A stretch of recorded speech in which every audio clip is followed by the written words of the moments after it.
While nationally women did not get the right to vote until 1920, women in some states did and were active in local politics. One such state was Oregon, giving the right to vote to women in 1912. Along with this new government granted freedom, there came about societal change. Women demanded more space, access, and freedom when it came to dress and societal expectations for behavior, and some even ran for governmental offices. Some of these women who ran for office would eventually be leaders in what came to be known as Petticoat governments.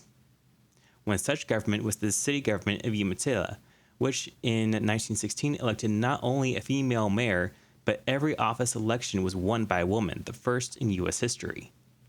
The women of the small town of Umatilla were fed up with the current all-male government. The town's infrastructure was failing and not being repaired, and law enforcement was very poor, even by rural 1910 standards.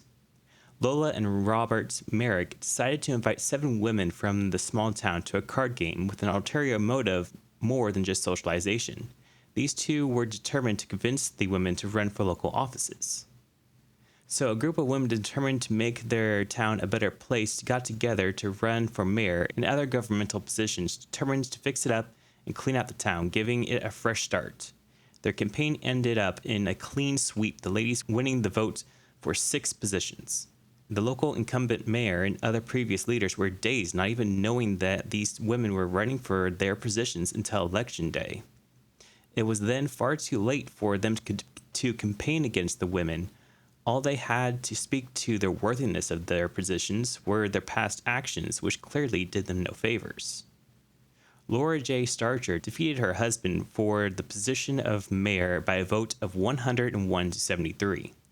Elected to council were Gladys Spinning, Florence Brownwell, Anna Means, and Stella Palu. Lola Merrick was elected treasurer and Bertha Cherry was elected recorder.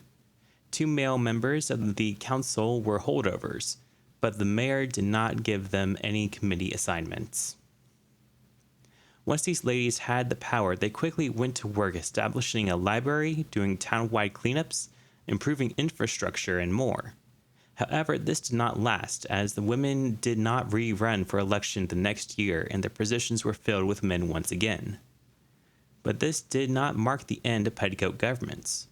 Yoncalla, Oregon, Jackson Hole, Wyoming, and Winslow, Arkansas are just a few of the petticoat governments that occurred in the 1920s as women across the entire U.S. gained the right to vote. And it all started with a handful of determined women in a small rural town.